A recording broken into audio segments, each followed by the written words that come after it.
Hello दोस्तों, आप सभी को प्रभु यीशु मसीह के नाम में जय मसीह की, परमेश्वर के नाम की स्तुति और महिमा हो। दोस्तों, फिर से मैं आप सभी का स्वागत करता हूं हमारे एक और नए वीडियो में।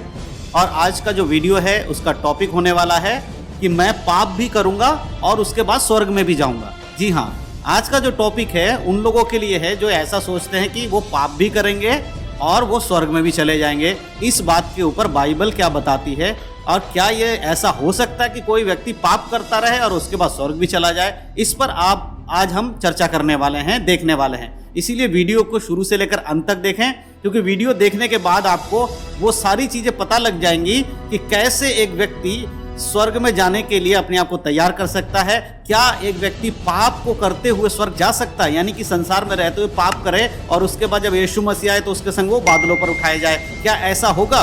तो ये सारी बातें आज मैं इस वीडियो के माध्यम से आपको बताने वाला हूं। तो वीडियो को शुरू से लेकर अंत तक देखें, स्किप करके ना देखें, थोड़ा थोड़ा आगे बढ़ाकर ना देखें। वीडियो ज़्यादा लंबा हमारा नहीं होता है, इसीलिए बड़े आराम से वीडियो को देख लीजिए। अगर अभी समय नहीं है तो बाद में देखिए, लेकिन वीडियो को पूरा देखिएगा, ठीक है? अधूरा ज्ञान लेकर मत जाइएगा। तो चलिए देर नहीं करते हुए आज की वीडियो को शुरू करते हैं। तो दोस्तों, जैसे कि मैंने पहले ही वीडियो में बता दिया कि आज का जो हमारा टॉपिक होने वाला वो ये है कि मैं पाप भी करूंगा और उसके बाद स्वर्ग भी जाऊंगा। तो बहुत सारे विश्वासी, बहुत सारे मसीही लोग, आज उनका जीवन ऐसा ही है। वो मसीह होने के बाद भी पाप में जीवन जी रहे हैं और ये विश्वास करते हैं कि जब यीशु मसीह आएंगे तो वो उनके संग स्वर्ग चले जाएंगे। लेकिन क्या ऐसा हो सकता है कि एक विश्वासी अपने आप को जो एक विश्वासी कहता है, यीशु मसीह का चेला कहता है, वो जीवन भर पाप के जीवन जी रहा है? यीशु पर विश्वास करने के बाद भी, बपतिस्मा लेने के बाद भी वो ऐसी जिंदगी जीता है जो बाइबल के खिलाफ है, वचन के खिलाफ है, और ये सोचता है कि जब यीशु मसीह स्वर्ग से आएंगे उसे आकर लेकर जाएंगे। क्या ऐसा हो सकता है? तो मैं आपको साफ साफ बता देता हूं, बाइबल में इसके विषय में लिखा है कि जो व्यक्ति पाप में रहेगा वो कभी भी स्वर्ग नहीं जा पाएगा, चाहे उसने यीशु मसीह को अपना उद्धारकर्ता कह के ग्रहण ही क्यों ना किया हो। अगर उसने पवित्र जीवन नहीं जिया, बाइबल के अनुसार नहीं चला, वो स्वर्ग नहीं जाएगा। इसीलिए मन में से ये निकाल दो कि भैया मैं पाप भी करूंगा और स्वर्ग भी जाऊंगा। ऐसी चीजें अपने दिमाग से निकाल दो। बहुत सारे लोगों के अंदर क्या एक आजकल देखने को मिल रहा है,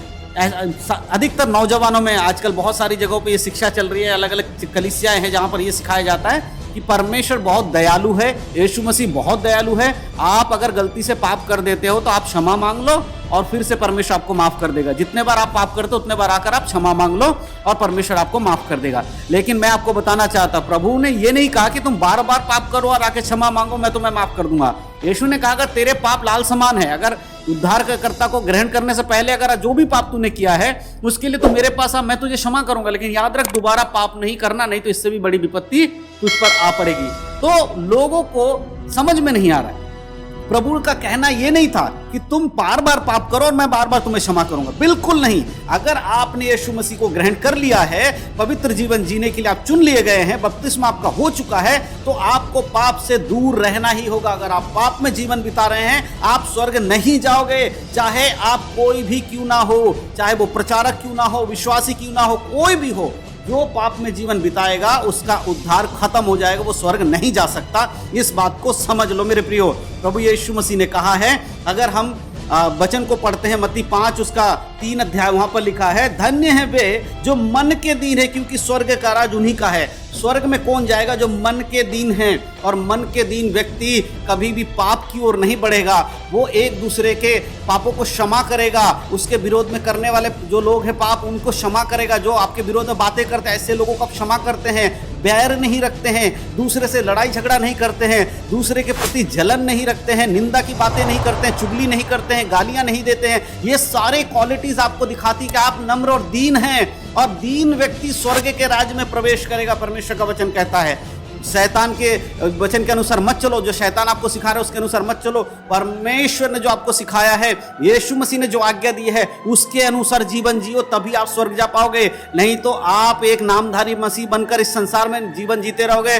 चर्च भी जा रहे हो, प्रार्थना भी कर रहे हो, बाइबल भी पढ़ रहे हो, साथ साथ व्यभिचार भी कर रहे हो, गाली भी दे रहे हो, चुगली भी कर रहे हो, बीड़ी सिगरेट तंबाकू नशा भी कर रहे हो, लड़कीबाजी गर्लफ्रेंड बॉयफ्रेंड बनाना ये सब कुछ भी कर रहे हो, और अपने आप को आप मसीह कहते हो, तो आप स्वर्ग चले जाओगे? बिल्कुल नहीं जाओगे। अगर ये बुराई आपके जीवन में है तो अब आपको इनको छोड़ने की जरूरत है, क्योंकि यीशु के आने के बाद अगर आप निर्णय बनाएंगे छोड़ने का, तब कोई फायदा नहीं होगा। समय अभी है, अभी अपने जीवन को बदलो। और अगर इस संसार में यीशु मसीह के साथ चलते हुए आपको सताया जा रहा है, अगर आप एक अच्छे विश्वासी हैं जिसके कारण लोग आपको सताते हैं, तो भी परमेश्वर कहता स्वर्ग में तेरे लिए मैं बड़ा प्रतिफल दूंगा। मत्ती 5 और उसका 11 अध्याय में इस प्रकार 11 आयत में इस प्रकार लिखा है, धन्य हो तुम जब मनुष्य मेरे कारण तुम्हारी निंदा करे और सताए और झूठ बोल बोलकर तुम्हारे विरोध में सब प्रकार की बुरी बातें कहें। प्रभु कहता है आप धन्य हो जब मेरे कारण, मेरे वचन के अनुसार चलने के कारण लोग तुम्हारी निंदा कर रहे हैं, तुम्हें सता रहे हैं, तुम्हारे खिलाफ झूठी बातें बोलकर तुम्हारे विरोध में बातें कर रहे हैं, तब तुम धन्य हो। ऐसे लोगों को परमेश्वर चाहता है जो बुराई से परे रहे। अगर उनके जीवन में सताव भी हारा यीशु मसीह के कारण, उस सताव में भी चलने वाले लोग हैं, उनसे परमेश्वर खुश होकर कहता है कि तुम्हारे लिए क्या है, स्वर्ग में बड़ा फल है, तुम इस चीज की चिंता मत करो। इस पृथ्वी पर तुम्हारे साथ क्या हो रहा है, मैं तुम्हें स्वर्ग में बड़ा फल देने वाला हूं। आज इस पृथ्वी पर रहते हुए जितना दिन आप बिता रहे, शायद बहुत ही दुख का जीवन होगा, आप बहुत परेशानी में जीवन काट रहे होंगे, बीमारियों में जीवन काट रहे होंगे, परेशानियों में, कर्जे में, दुखी होकर जीवन काट रहे होंगे, निंदा सह रहे होंगे। एक दिन ये परमेश्वर आएगा और आपको स्वर्ग लेकर जाएगा, उस जगह पे जहां पर ना दुख होगी, ना बीमारी होगा, ना कर्जा होगा, ना कोई अशांति की चीजें होगी। स्वर्ग होगा जहां पर आपको आनंद ही आनंद मिलेगा। ऐसी जगह जाने के लिए आपको परमेश्वर तैयार करना चाहता है। इसलिए अपने जीवन को परखो, पाप से परे रहो, स्वर्ग जाने की तैयारी करो, क्योंकि बहुत जल्दी यीशु मसीह आने वाला है। और आपका और हमारा काम ये नहीं है कि हम उद्धार पाने के बाद फिर से पुराने जीवन में जाएं, पुराने स्वभाव में जिए, परंतु हमारा और आपका काम है यीशु मसीह के नाम को ऊंचा उठाएं। और यीशु के नाम को ऊंचा उठाने के लिए हमें क्या करना होगा? मत्ती 5 का 16 कहता है, उसी प्रकार तुम्हारा उजियाला मनुष्य के सामने चमके कि वे तुम्हारे भले कामों को देखकर तुम्हारे पिता की जो स्वर्ग में है बड़ाई करे। हमारा जीवन यीशु में आने के बाद, आपका जीवन यीशु में आने के बाद कैसा हो जाना चाहिए?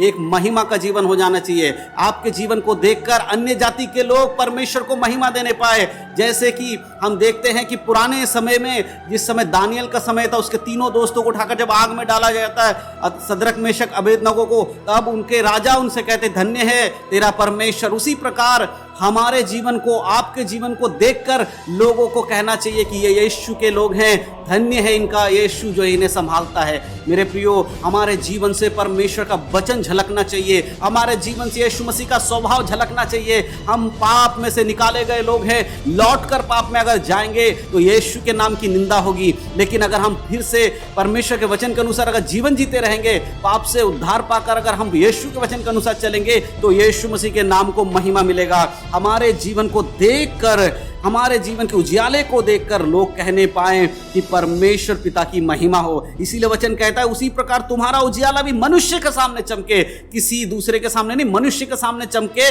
जो तुम्हारे विरोधी हैं उनके सामने तुम्हारा उजियाला चमके और परमेश्वर के नाम की महिमा हो। मेरे प्रियो, आज ऐसे सोचने वाले जो ये सोचते हैं कि हम मसीह हैं इसीलिए स्वर्ग चले जाएंगे, हम एक अच्छे क्रिश्चियन परिवार में जन्म हुआ हमारा इसलिए हम स्वर्ग में चले जाएंगे, हम एक बड़े चर्च में जाते हैं इसलिए हम स्वर्ग चले जाएंगे, हमारा पास्टर, हमारा अगुवा एक अच्छा विश्वास करने वाला है इसलिए हम स्वर्ग में चले जाएंगे, हम दान अच्छा देते हैं इसलिए हम स्वर्ग में चले जाएंगे, हम बाइबल ज्यादा पढ़ते हैं इसलिए हम स्वर्ग में चले जाएंगे, मैं प्रार्थना सबके लिए करता हूं इसलिए हम चले जाएंगे। ऐसा सोच रखने वाले ये सुन लीजिए, अगर आपके जीवन में पवित्रता ही नहीं है, अगर आप यीशु मसीह के वचन को मानकर उसके अनुसार नहीं चलते हैं, तो चाहे आप अच्छे क्रिश्चियन परिवार में क्यों ना जन्मे हो, एक अच्छे चर्च में जाने वाले व्यक्ति क्यों ना हो, आपका पास्टर अच्छा क्यों ना हो, आप स्वर्ग नहीं जा सकते। इस वजह से आपको अगर स्वर्ग जाना है तो आपको खुद के जीवन को पवित्र करना होगा, यीशु मसीह के वचन के अनुसार चलना होगा, तभी आप स्वर्ग जा पाएंगे। नहीं तो ये आप सोचना छोड़ दीजिए कि आप पाप करते भी रहेंगे और आप स्वर्ग जाएंगे, ये कभी नहीं होने वाला। एक दिन आपका परमेश्वर के सामने न्याय किया जाएगा, उस दिन आपके पास कोई जवाब नहीं होगा। इसीलिए मन फिराओ, क्योंकि यीशु आने वाला है। मन फिराओ, यीशु मसीह का आगमन बहुत शीघ्र होने वाला है।